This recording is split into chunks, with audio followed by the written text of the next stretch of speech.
Là, on a une source de tension indépendante. Donc, la variation est illustrée ici, là, par ce graphe, par cette figure, là. La variation est par intervalle. De 0 à 1, ça monte. Et puis de 1 à 2, ça monte toujours, mais dans la partie négative du repère orthonormé. Et l'inductance est 10 millihenry. Il s'agit de déterminer le courant qui passe là-dedans, là, dans la bobine, sachant qu'initialement le courant dans la bobine est nul. C'est-à-dire qu'il n'y a pas de courant, il n'y a pas de tension au borne de la bobine. À l'instant initial, 0. IL pour désigner le courant qui passe, qui circule dans les bobines, d'accord, dans les tours. Bon, on va faire ça. Puisqu'il n'y a qu'une seule inductance et une seule source, le circuit est réduit au minimum. Et simple, on n'a pas redessiné le circuit pour pouvoir analyser. On attaque directement là-dessus, d'accord? Bon, et là, comme le courant IT ici, lorsqu'on parle d'un courant dans la bobine, on met la lettre minuscule L. Ici, c'est IL. IL en fonction du temps INT. Voilà. Et la tension VST là. Ici, là. Ici à là, c'est la même qu'ici à là, d'accord? Pour ceux qui ne sont pas habitués, si tu n'es pas encore habitué avec ce symbole-là, tu imagines que ici et là, c'est le même point, parce que là, c'est pour représenter la masse. Pourquoi on utilise ce symbole? Un petit rappel.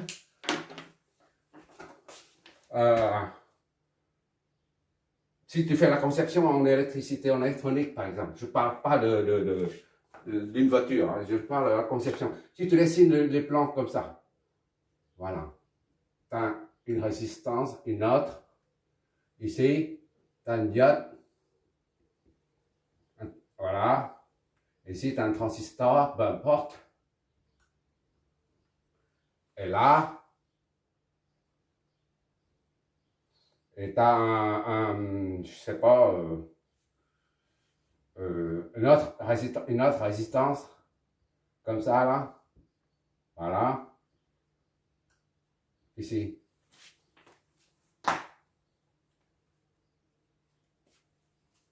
Et tu as ici encore une résistance.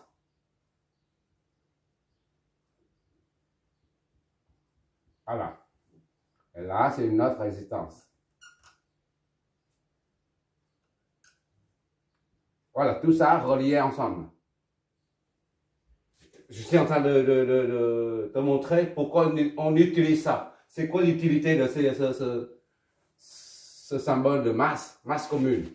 Bon, ça c'est la source. Et tu as quoi d'autre? Ici, tu as une résistance et un transistor, je sais pas. Voilà.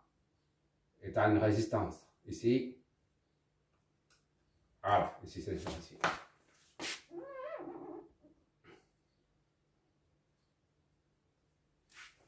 Voilà.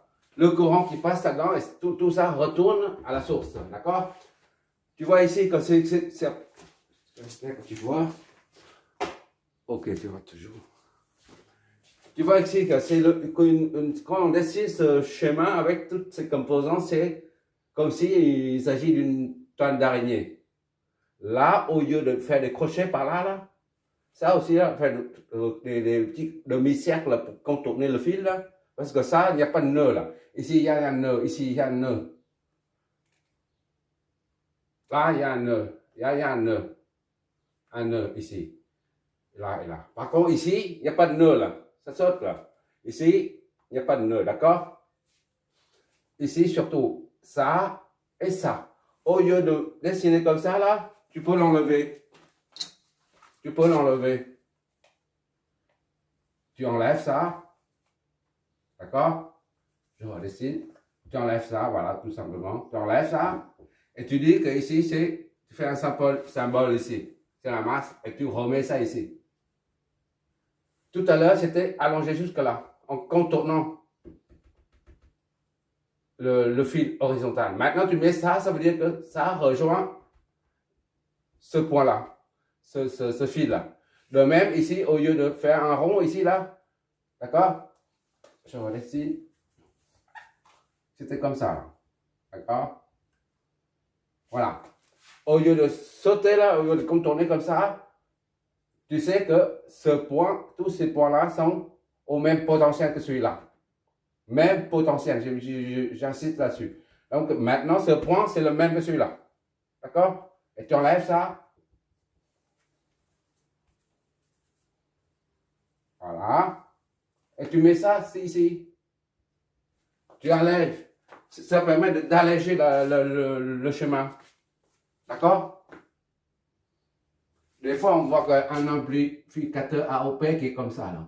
Ou un transistor, par exemple. Bon, un amplificateur. Et ça va sur la masse. D'accord?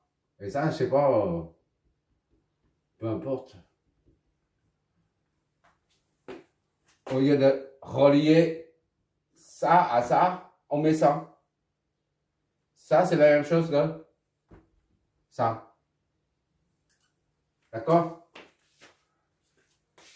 Mais pour alléger le truc, tu fais ça. Voilà. C'est plus clair maintenant le schéma. D'accord? Là, par contre, tu es obligé de laisser ça comme ça. D'accord? Tu ne peux pas faire autrement. Bon, ça c'est juste pour te montrer pourquoi et comment on utilise ce genre de symbole.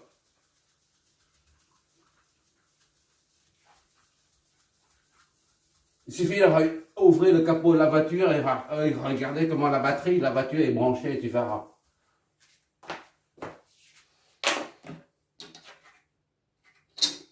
Bon, pour faire ça, on va, pour déterminer la tension, le courant, je veux dire. Nous, notre travail consiste à déterminer le courant. D'accord? Bon, on a une formule. Notre formule fondamentale, notre fameuse formule, c'est pour une inductance, c'est VNT est égal à L fois DINT sur DT. Ou est égal à N fois ILT prime. D'accord? Voilà notre fameuse formule établie, qu'on a établie ensemble. D'accord? Maintenant, là, laquelle des deux formules, là, de deux formes, on va utiliser. On cherche, si on cherche la tension aux bornes,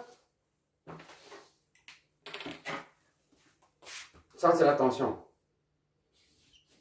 VNT. VNT. D'accord? VNT ici à là, c'est la même chose que cette tension-là.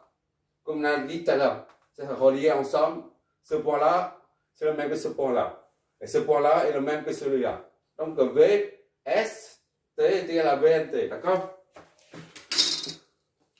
Si on cherche la tension au bord de la bobine, eh ben, on prend cette formule. Par contre, maintenant, on cherche le courant. Là. On va prendre celui-là. D'accord? Revois le deuxième exo. Deuxième exo.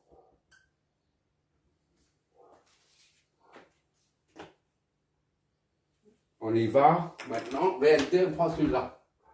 VLT est égal à L fois DILT sur PT. Puisqu'on cherche à intégrer, il faut intégrer pour trouver le courant. D'accord? Donc, pour intégrer, il faut deux quantités physiques ou deux quantités réelles, D là, ou epsilon D et D, les deux lettres. Parfois, il y en a qui n'arrivent pas à intégrer, ils ne savent pas comment faire, on pense que ça c'est un symbole. Or, ça, c'est pas un symbole, c'est une quantité réelle, mais une quantité tellement petite qu'on baptise infinitésimale, d'accord? C'est une quantité réelle, ça, idem. Bon, maintenant, on va chercher INT, d'accord? À partir de là, on a des INT, on résout normalement l'équation là. DINT est égal à ça, multiplié. Sinon, on ne voit pas DL. Voilà, comme ça, on voit mieux. Ça fois, on passe ça de l'autre côté, il y en a 1 sur L. D'accord? Fois VNT. D'accord? Multiplié par D. T. Puisque c'est une quantité réelle, ce n'est pas un symbole, c'est la raison pour laquelle on peut multiplier. Sinon, s'il ne s'agit pas d'une quantité réelle, on ne peut pas multiplier. D'accord? Ça ne peut pas être un symbole. J'insiste là-dessus plusieurs fois. Et maintenant, pour intégrer, il suffit de mettre deux signes intégrales. D, INT, de part et d'autre. Comme si tu as 4 est égal à 2 plus 2. Et tu fais la racine carrée de ça. Tu as le droit de le faire. D'accord? Ou alors, tu fais 4 est égal à 3 plus 1, c'est la même chose. Hein? Tu peux faire exponentielle de ça. Est égal à exponentielle de ça. Ainsi de suite. Logarithme de 4 et logarithme de 3 plus 1. D'accord? Au lieu d'appliquer les racines exponentielles au logarithme, et ben tu mets intégrale. Tout simplement. Ou encore les différentiels. D'accord? Ici, on met. Mais il faut que ça soit. Pour faire une intégrale, il faut que de part et d'autre du signe égal, il y a les quantités D. D'accord?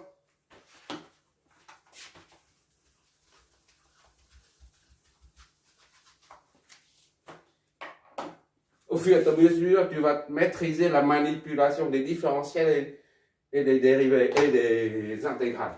Maintenant, on prend l'intégrale, on va prendre l'intégrale de ça. Là. Intégrale de 1 sur L, VNT fois DT. D'accord? Ça signifie, c'est la même chose que je vais doucement, INT, on met ça, on l'isole, on sort de l'intégrale, ça soit 1 sur L, intégrale de VNT fois DT. On voit ici, là, on l'isole. On peut intégrer maintenant. Je vois toujours c'est faire.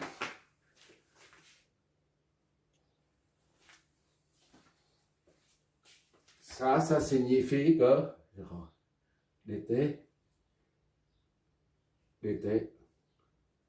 ça donne, on intègre ça donne INT ici. INT est égal à ça. D'accord? On garde tel quel. 1 sur L, intégrale de VNT fois DT. D'accord? Ça, là, maintenant, on connaît INT. Là. Il faut trouver VNT et on injecte là-dedans, on intègre pour trouver le courant. D'accord? Or, la tension, là, elle n'est pas continue. Elle varie par intervalle de temps.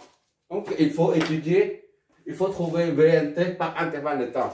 Puisque I qui la traverse varie par intervalle, la tension aussi aux bornes suit par intervalle. Donc, disons, ça c'est premier intervalle, ça c'est V N1T. D'accord? VST est égal à VNT. D'accord? VNT. Je reprends là, ici, c'est la même que là.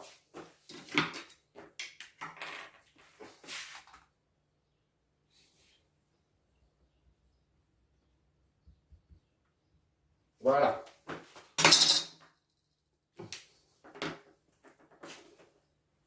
Qu'est-ce que je sais? Ah oui. Le premier intervalle, VN1T. Deuxième intervalle, VN2T. D'accord? C'est toujours pareil, c'est toujours le même principe. Maintenant, on va déterminer ça. VN1T puis VN2T. Pour tout T appartient à 0 et 1 seconde. 0 et 1 seconde, on a, qu'est-ce qu'on a nous? Une droite montant. Le coefficient directeur doit être positif. D'accord? On tourne dans le sens très gros, ou anti-horaire. On a VN1T. VN1T est égal à AT plus B. D'accord?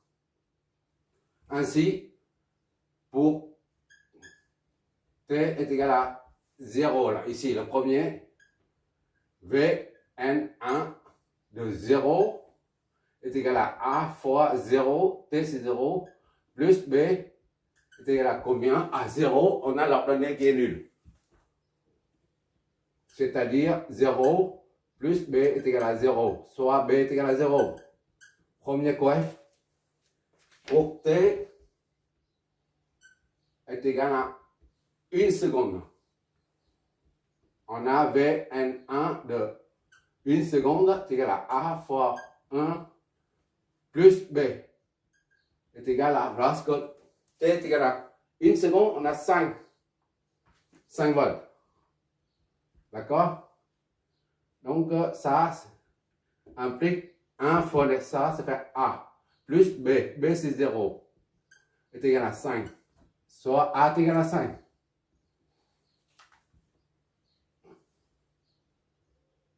Et par conséquent, pour tout T appartient à 0 et 1 seconde, on a V N1T qui est égal à AT plus B. AT plus B. A c'est 5. T, la variable plus B c'est 0. On ne met pas plus B. Ça c'est en volt. A c'est 5. Je n'ai pas mis. C'est 5. 5T. Voilà.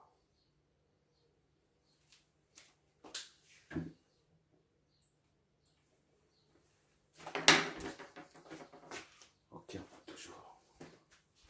Maintenant, pour le deuxième intervalle, de 1 à 2, pour tout T appartient à l'intervalle 1 et 2 secondes, on a V de Vn de T qui est égal à, d'accord, Vn de T là. Deuxième intervalle N de T est égal à, toujours c'est une droite montant, là, droite montant, AT plus B. Une droite affine si tu préfères. Ainsi pour T est égal à 1 seconde, alors Vn de T, T c'est 1 seconde, est égal à A fois 1 plus B est égal à combien? Deuxième intervalle. Lorsque T est égal à 1, ça moins 5. C'est-à-dire 1 A plus B est égal à moins 5. Disons ça c'est 1. Pour T est égal à 2. On a Vn2 de 2 est égal à A fois 2 plus B est égal à combien? Lorsque T est égal à 2, l'ordonnée est nulle. C'est-à-dire 2A plus B est égal à 0. Ça c'est 2. Pour trouver les coefficients A et B, on prend la deuxième équation, on enlève moins la première, d'accord? Ça, moins ça donne A. 2 moins A Deuxième équation moins la première. Ça donne ça moins ça fait A. Ça moins ça fait 0. D'accord? Ça moins ça fait moins et moins ça fait plus. 5. Donc A est égal à 5. On voit bien que la pente monte. Elle est comme ça, elle monte. Ici, c'est toujours positif. Même si la droite se trouve dans la partie négative du repère orthonormé. D'accord? Maintenant, on injecte ça là-dedans. A, c'est 5. D'accord? On injecte ça dedans. Et B plus 0 est égal à moins 5. Plus B est égal à moins 5. Moins 5. C'est ça, hein? Je m'éloigne. 1, c'est 5. Plus B est égal à moins 5. C'est ça. Donc B est égal à moins 10. C'est-à-dire, pour tout T appartient à 1 à 2 secondes, on a V N de T est égal à AT plus B. AT plus B, A c'est 5. D'accord? T plus B, B c'est moins 10. Tout ça c'est en volts. Fais pas de bêtises, Esther.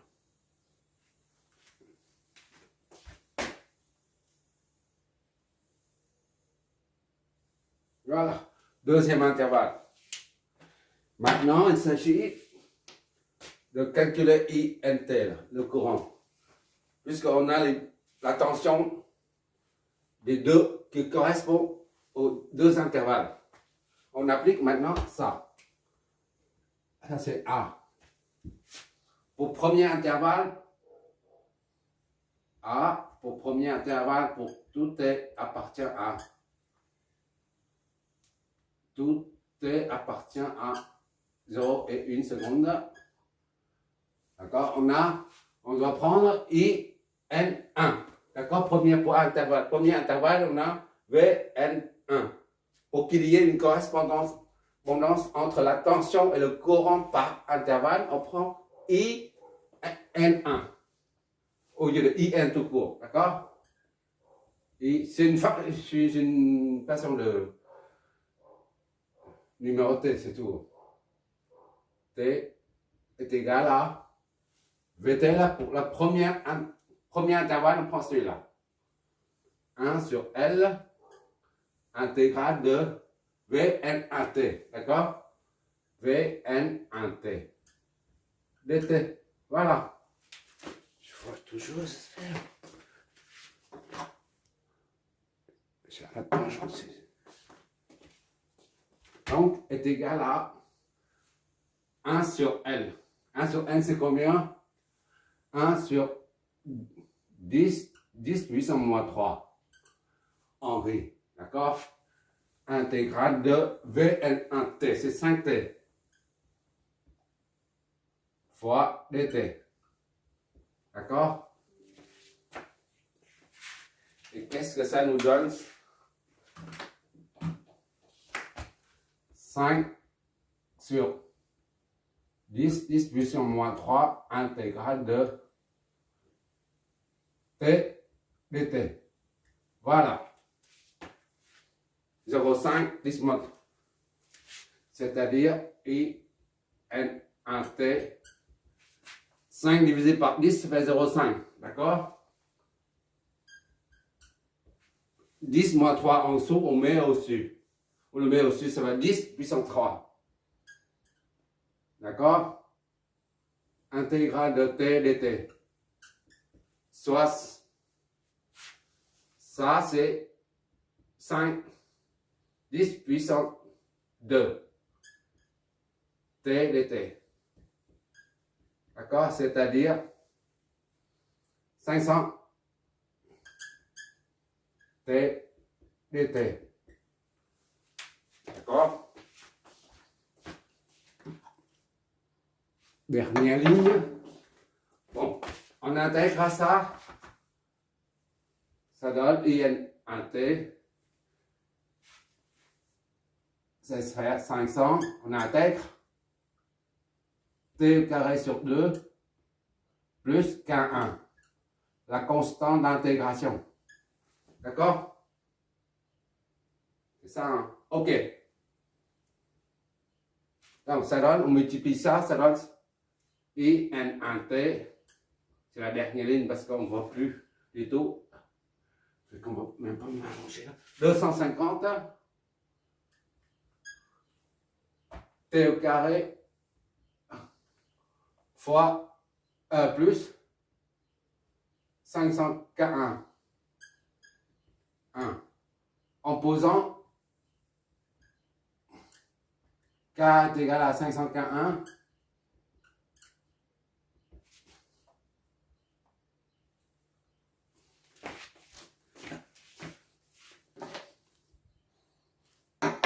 On obtient un T est égal à 250